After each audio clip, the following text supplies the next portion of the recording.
हम लोग बात करेंगे प्रस्ताव की, इसके विभिन्न प्रकारों की और प्रस्ताव के आवश्यक तत्वों की। तो आप देख रहे हैं न्यायिक दृष्टि, मैं पवन। तो प्रस्ताव का मतलब होता है कि जब कोई व्यक्ति कोई कार्य करने या न करने की अपनी इच्छा को दूसरे व्यक्ति को इसलिए संसूचित करता है ताकि दूसरे व्यक्ति की सम्मति या सहमति प्राप्त की जा सके, तो इसी बात को हम प्रस्ताव या प्रपोजल के नाम से जानते हैं। इसे प्रस्थापना भी कहते हैं, इसे प्रपोजल भी कहते हैं, और सामान्य भाषा में हम लोग सरल भाषा में ऑफर या प्रस्ताव कहते हैं। और इसका वर्णन जैसा कि आप सभी को पता है कि भारतीय संविधान अधिनियम में किया गया है। अब और सरल रूप से कहें उदाहरण के साथ, तो कोई व्यक्ति दुकान पर जा कर के मान लीजिए कॉन्ट्रैक्ट एक्ट का बेयर एक्ट मांगता है, तो वो प्रपोजल कर रहा है, प्रस्ताव रख रहा है कि मुझे बेयर एक्ट चाहिए। और अब वो दुकानदार इस प्रस्ताव को स्वीकार कर सकता है, अस्वीकार कर सकता है, कोई कंडीशन लगा सकता है, वो आगे की बात होगी। यानी अपनी इच्छा दूसरे को संसूचित करना ही प्रस्ताव है, लेकिन केवल इच्छा को संसूचित करना ही प्रस्ताव नहीं है, इसमें कुछ और भी चीज़ें होनी चाहिए। तो इसकी बात हम लोग अब नीचे करेंगे सिलसिलेवार तौर से। तो यानी कि धारा 2A में जिस प्रस्ताव को परिभाषित किया गया है उसको हम लोगों ने देखा। अब एक क्वेश्चन पूछा जाता है कि प्रस्ताव के या वैध प्रस्ताव के आवश्यक तत्व क्या हैं, यानी एसेंशियल्स ऑफ वैलिड प्रपोजल। तो क्या क्या हैं वो आवश्यक तत्व? तो वो आवश्यक तत्व हैं कि पक्षकार, यानी कम से कम इसमें 2 पक्षकार होने चाहिए, एक प्रस्ताव करने वाला और दूसरा जिससे प्रस्ताव किया जाए, जिसे आप स्वीकृतिदाता कहते हैं। और ऐसा जो प्रस्तावक है वो नेचुरल पर्सन हो सकता है, लीगल पर्सन हो सकता है। बस आवश्यकता क्या है कि उसे कॉम्पिटेंट होना चाहिए। कॉम्पिटेंसी हम लोगों ने पहले ही देख ली थी, यानी वो वयस्क हो और उसे विधि द्वारा निवारित न किया गया हो, नहीं रोका ना गया हो, और वो स्वस्थ चित्त हो, तो उसी व्यक्ति को हम लोग कॉम्पिटेंट कहते हैं संविदा करने के लिए। अब दूसरा जो इसका आवश्यक तत्व है कि प्रस्ताव केवल आपने मन में सोचा कि मुझे ये कार्य करना है और फला के साथ करना है, तो ये पर्याप्त नहीं है, बल्कि आपको उस व्यक्ति को संसूचित करना पड़ेगा, बताना पड़ेगा कि मैं ये करना चाहता हूँ या ये नहीं करना चाहता हूँ, और तब वो व्यक्ति उसे स्वीकार अस्वीकार कर सकता है। नेक्स्ट, कार्य या लोक करने के बारे में, यानी यहाँ पे पॉजिटिव वे में भी चीज़ें हो सकती हैं, नेगेटिव वे में भी हो सकती हैं। जैसे कार्य का मतलब कि मैंने कहा कि ठेकेदार से कि मेरा मकान बनाना है और इसके लिए मैं तुम्हें 10,000 रुपये दूंगा, तो ये कार्य करने के लिए हो गया। और मैं अपने पड़ोसी से कह रहा हूँ कि जो मेरा खाली प्लॉट है मैं वहाँ पे मकान नहीं बनाऊँगा यदि आप मुझे 1 लाख रुपये दे दें, तो आपके खिड़कियों में प्रकाश और हवा जाती रहेगी, तो इससे बचने के लिए आप चाहें तो मैं मकान नहीं बनाऊँगा और आप इसके बदले मुझे 1 लाख रुपये देंगे। तो यानी कार्य करने के लिए भी हो सकता है और न करने के लिए भी हो सकता है।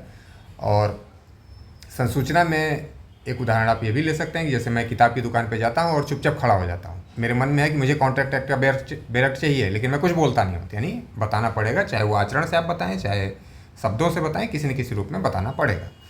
आशय होना चाहिए विधिक संबंध स्थापित करने का, यानी केवल अपने मन की बात कहना ही पर्याप्त नहीं है। यानी सामान्य रूप से आप दिन भर में बहुत सारी बातचीत करते रहते हैं कि मैं अपनी गाड़ी बेच देता यदि मुझे 50,000 रुपये मिल जाता, या सामने वाला व्यक्ति कह रहा है कि यदि मेरे पास 50,000 रुपये होते तो मैं फला आपकी गाड़ी खरीद लेता। तो इस तरह से बातचीत केवल करना नहीं, बल्कि उनका आशय हो कि यदि सामने वाले ने स्वीकार कर लिया इसे मेरी बात को, तो ये विधिक संबंध स्थापित हो जाए। तो इस तरह का आशय के साथ आप कर रहे होंगे तब। और इसी पे बाल्फर वर्सेस बाल्फर का केस है, जिसमें कि पति अपनी पत्नी को भत्ता भेजने की बात करता है या भरण पोषण के लिए एक निश्चित धनराशि भेजने की बात करता है और बाद में वो नहीं भेजता है। तो यहाँ पे माना गया कि ये पति पत्नी के बीच का मसला था और ये विधिक संबंध स्थापित करने को लेकर के बात नहीं कही गई थी, इसलिए उसे लागू नहीं कराया गया न्यायालय के द्वारा। अब इसका उद्देश्य क्या हो प्रपोजल का? तो इसका उद्देश्य होता है कि जिससे ये प्रस्ताव किया जाता है उसकी अनुमति प्राप्त करना, और उसकी अनुमति प्राप्त होते ही ये वचन और फिर करार और संविदा में परिवर्तित होता है।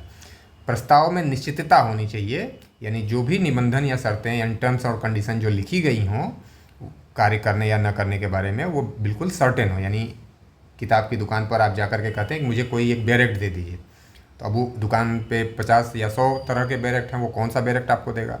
या दुकानदार कहता है कि मैं आपको बेयर एक्ट बेचना चाहता हूँ लेकिन इसकी कीमत 100 रुपये है, 50 रुपये है, 10 रुपये है, 20 रुपये है। तो यानी निश्चितता नहीं है, दोनों तरफ से कोई बात निश्चित नहीं हो पा रही है।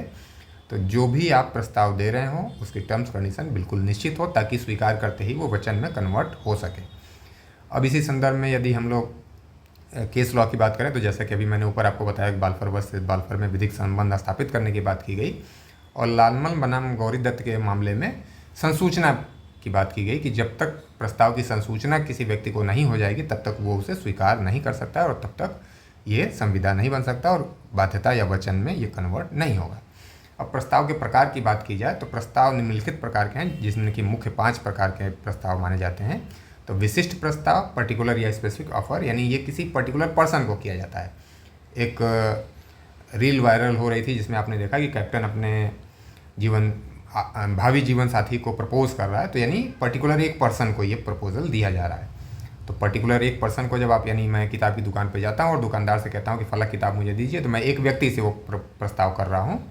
और इसका उल्टा हो जाएगा कि जब कोई प्रस्ताव जनसाधारण के लिए किया जा रहा हो, यानी पूरी गैदरिंग को कहा जा रहा हो कि जो कोई मेरा कुत्ता खोज करके ला देगा मैं उसे 500 रुपये दूंगा, या जो कोई भी ये कार्य करेगा उसको ये कंसिडरेशन दिया जाएगा, तो ये गैदरिंग के लिए भी हो सकता है, जिसे आप साधारण या जनरल प्रपोजल कहते हैं।